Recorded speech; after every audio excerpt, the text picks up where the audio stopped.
জেলে আছে। দেশনেত্রী বেগম খালেদা জিয়াকে 1/11 সময় প্রস্তাব দেওয়া হয়েছিল। সৌদি আরব থেকে তাকে বলা হয়েছিল আপনাকে রাজকীয় সকল সুযোগ সুবিধা দেওয়া হবে, আপনি আমাদের দেশে চলে আসেন। বাংলাদেশ থেকে বলা হয়েছিল আপনি বিদেশে চলে যান, আপনাকে সব ধরনের সহযোগিতা দেওয়া হবে।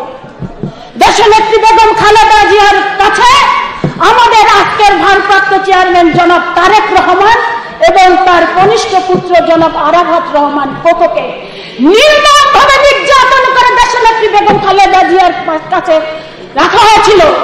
বলেছিল আপনি আপনার এই ছেলেদের চান না এই দেশে থাকতে চান।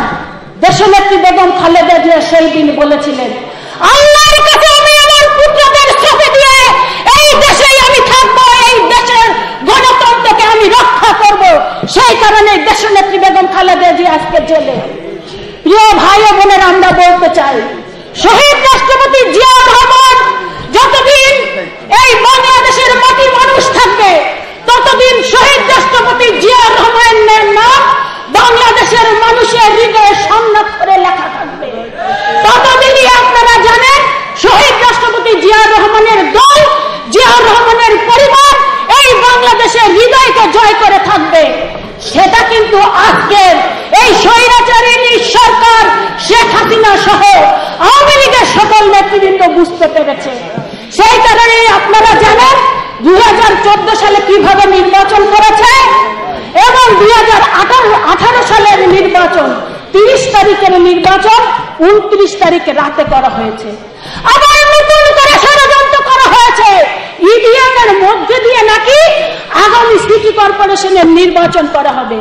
আমাদের অনেক নেতৃবৃন্দ বলে যে আমরা জেনে শুনে কেন নির্বাচনে গেলাম। আমি বলতে চাই আমরা এই কারণে এই নির্বাচনে গিয়েছি, এই স্বৈরাচারী শেখ হাসিনাকে যদি পতন ঘটাতে হয় তাহলে জনতার ঢলের মধ্যে দিয়েই শেখ হাসিনার পতন করতে হবে। সেটা কিন্তু শুরু হয়ে গিয়েছে।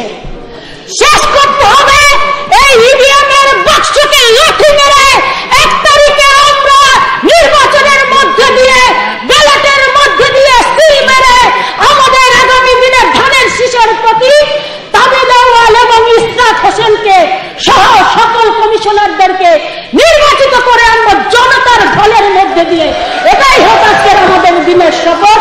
সেই আহ্বান জানিয়ে আমি আমার বক্তব্য শেষ করছি। খোদা হাফেজ। বাংলাদেশ জিন্দাবাদ।